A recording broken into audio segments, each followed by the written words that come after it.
So as you guys know, Motorfest is now out if you have early access to the game, but if you're a wheel player, you probably want to know if this game is actually good or not to play on wheel. Well, I have a direct drive Logitech G Pro wheel, which I've been playing on Motorfest so far, and I'm not gonna lie to you, the beginning kind of went like this.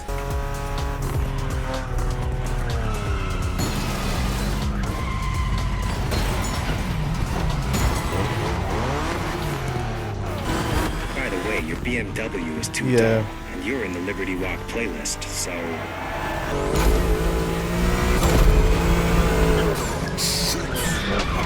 God, I fucking hate this game sometimes. And as we all know, TD players are all about immersion, and when you realize a certain feature like mirrors are missing, something like this will happen. Let's see. Hit the checkpoints on time. It's just like that red game from the 80s. I'm looking for it. Now understand this is probably for optimization and stuff like that, so that's why they did it, but nonetheless it becomes an afterthought once you kind of forget about it and you realize that this isn't really a 2D game anyway, so I'm just gonna let it slide. But for Motorfest, once you turn this feature on and once you realize that these graphs don't make any sense and you start testing around what feels better, you'll find that you can make this game feeling just like this. There he goes. Look, he's a pro now. Nearly. Almost at it. Almost. Early 70s, this was one of the top dogs. The age when these cars stopped being Sometimes fun is better than realism. Indeed. To be fair, like vintage on wheel is probably... This is the one time I could really say like you have to try it on wheel. It feels so good doing drifts on it. It feels way more natural. The only thing you have to like account for is I find it slides out more than you'd expect compared to like, oh shit. Okay, I made it somehow. So the physics in this game is like a weird, not really weird I guess, but an interesting, nice medium. Hold on, let me keep it straight. Okay. I think in Need for Speed Heat specifically, yeah, you drive a car like this fairly early on if you pick it. Yeah. And it's very much, you know, brake to drift, and they're very exaggerated drifts. You know, now that I see the exterior, I can see what you mean. But here, it's a bit more purposeful. Oops. It is. Like in Need for Speed, you push a button and it's like you're just launching an animation. And it just does it for you. Yeah. Here, you're kinda still in control. Yeah. You feel like you did it. I mean, you can see the smile on my face. The physics basically is a love and hates relationship, and I find it kind of varies from car to car. However, once you have the game set up, honestly, it feels pretty damn good for an arcade racing game, and it's definitely not on the side of Need for Speed or the Crew 2. It's definitely more simulated, but I'm not saying that it's simcade. It's just a better arcade game in that sense. However, you'll notice a lot for the vintage vehicles in the game. They handle so well on wheel, especially on the force feedback. But anyways, for this video I teamed up with Rise5, and I'll leave his YouTube channel link in the description below. But anyways, he's pretty well known in the TD community, and I'm sure even the Crew community as well. And once I got comfortable with the physics, we hopped into the Lamborghini playlist, starting off with this. You guys can see in the background right now. Pretty cool, and honestly this might actually be one of my favorite playlists. So after that we start off with this vehicle here, and let's take a look at the gameplay. The other good thing about this game is the playlists you focus on the stock vehicles. Yeah. That is something I like as well. Yeah, like the Crew 2 and Horizon, you buy a car and you instantly tune it up to the maximum level in whatever spec, and you just lose the feeling of the car. Show them.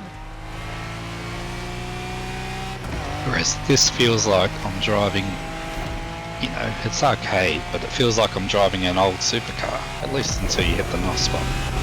Oh yeah, funny, I forgot about that. I see they're a lot more forgiving on the checkpoints. Yeah, the Crew 2 was the same, you could miss it by just a little bit. Impressive. Just little things like, you know, it's a bit slow to get on the power when you're down in the rev range. Yeah. Whereas if you bought the car, you'd tune it immediately, and you know they'd all sort of accelerate the same, brake the same, handle the same. That's the thing. Oh, you can shortcut that? Whoops. And then after that, we head on to the next event, which you guys can see here right now. So I've just noticed we've got the clean driving bonus enabled for this outrun event. A nice little callback to Test Drive Unlimited, as older car delivery missions. And this particular event is an outrun style, which for those that are as old as I am, you'll know that's an actual video game from the 80s. Hey, I'm not that young. Come on. Well, there's the question, have you played Outrun? Well, I'll plead the fifth on the answer, but Alex and I have actually been playing this game through some of the beta and insider builds, and now we can finally share some footage. Whoops. I can show you how good of a driver he really is after that terrible test drive solo crown debut. Oh, just the con controllers, man, that's it. Well, there goes that sponsorship. That's alright, he's got Logitech. Yeah, then what, the submarine controller?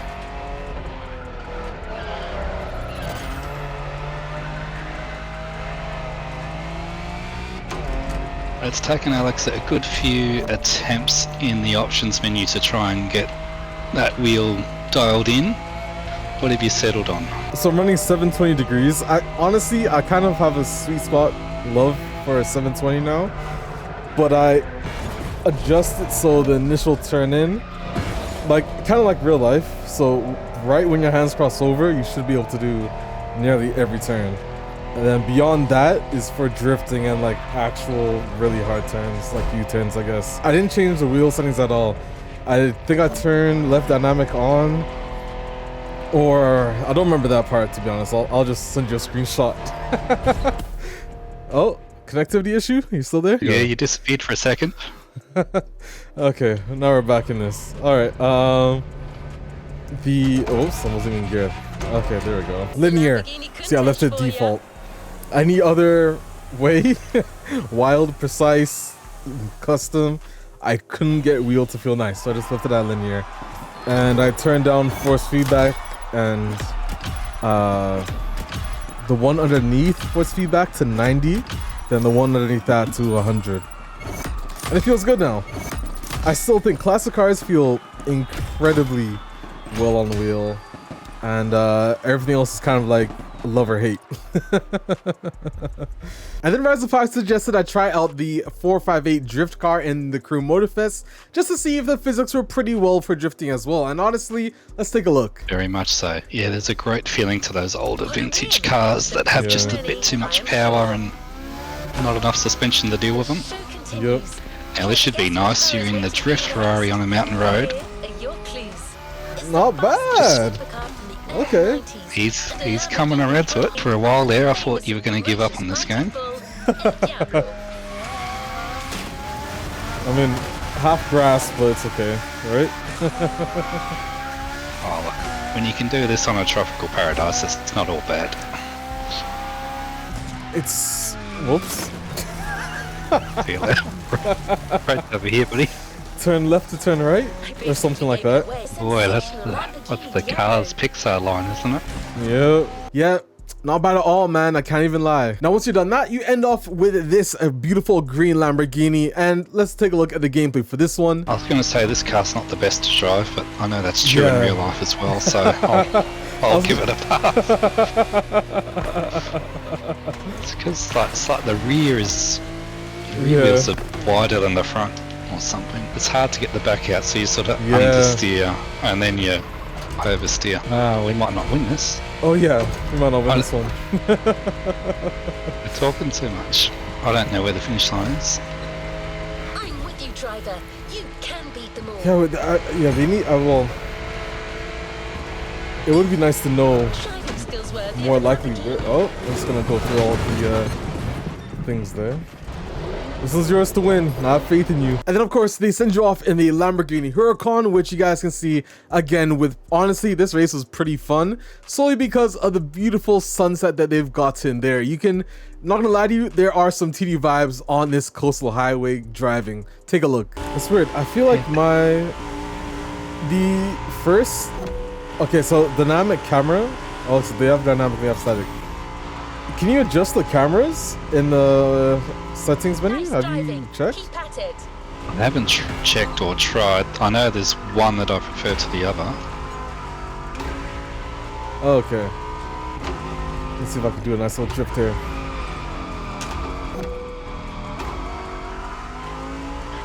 I don't know how that looked in your view, but my line was too shallow actually.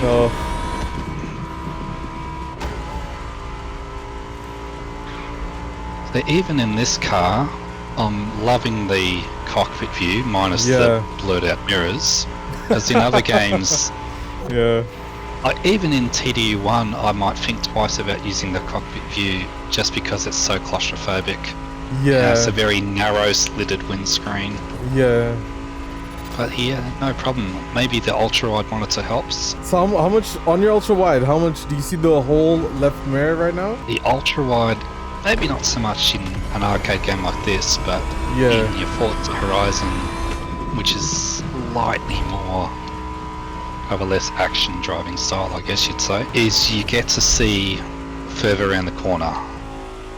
And so if you've got some decent, what's the word, peripheral vision, for want of a better term, you can be a lot more consistent with when do I brake, when do I turn in, when do I get on the accelerator. Now, right now it's quite late at night, so I'm kind of just mucking around. But yeah, I think I had just a normal widescreen. I had an Oculus Rift for a bit, which was amazing. I had track IR for a bit, which was great. But now with an ultra wide, it's less important.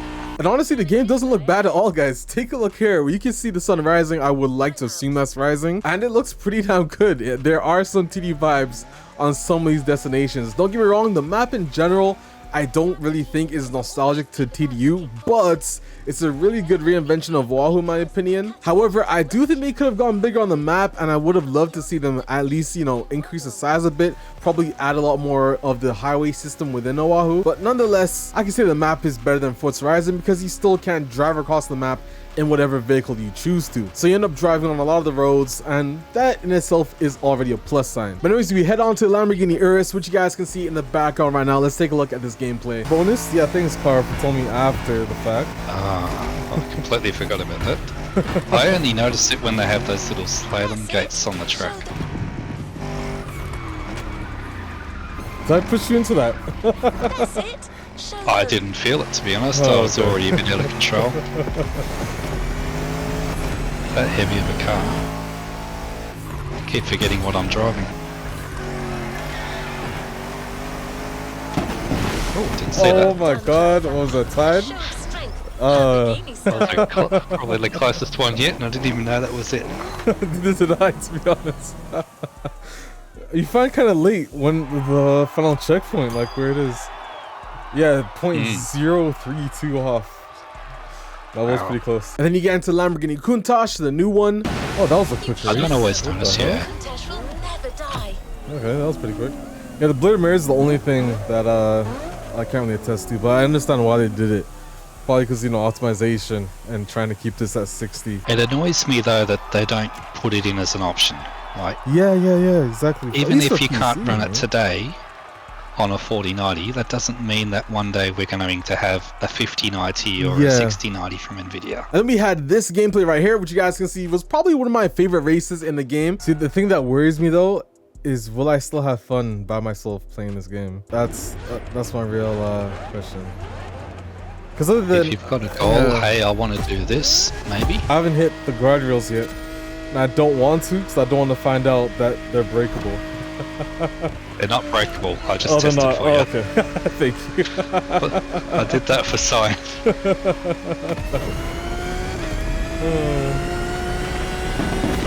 Alright, You said it, and I'm like, this will look cool if I go flying off into the ocean. Now let me show you. Then you end up in this beautiful Lamborghini Sian, if I remember off the top of my head correctly. Take a look at this gameplay, my friends. I noticed you can't, like sometimes if I just jam the wheel to the left, I can't put the car into a drift. It just understeers like hell. Yeah. I was noticing that with this car. Yeah, it just understeers. I suppose the convertibles are a bit heavier. Oh. Although this isn't a proper convertible, it's a roadster maybe. Whoops. Where are you? Oh, you're lost. You're disconnected. 1 second. I won it. I won it on mine. Oh, Bet top you were 3. 7 from... Let's go, top 3. Well, honestly, I would have finished second anyways if I was still in your lobby, so. And then at the end of it all, you end up winning this vehicle, which you can kind of see on my face. I didn't really care. The car didn't really handle that well in my opinion, so I didn't really bother to even look at it. But then we head into a grand race, which honestly was pretty damn fun. All right. Let's see how we do here. Where did you start? I was 10. I'm right behind you.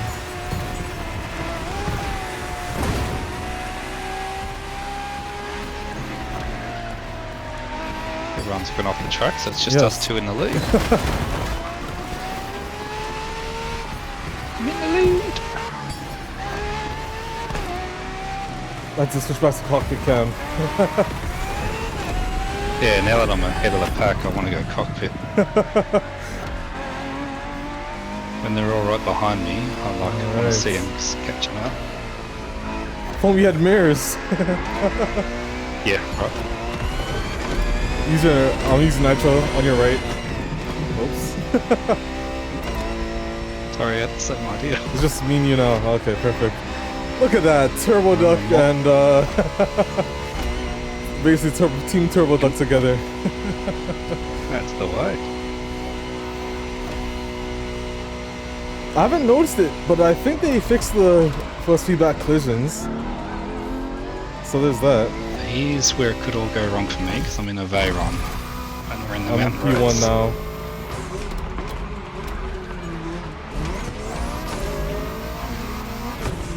Jesus, what Yeah, a this car doesn't difference. handle as well. I'll be surprised if I hang on to my lead. Would you pick the Veyron? Yeah. It's good on top speed on straights, but You chose a P1 with no traction control.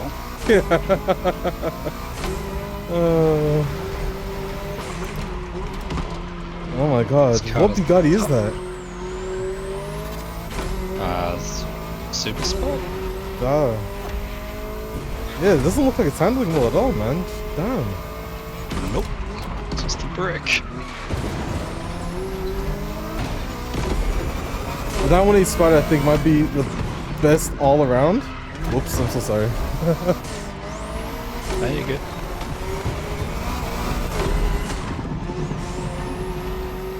Oh, someone else Bugatti right behind you. Hopefully on our next switch, it'll be easier.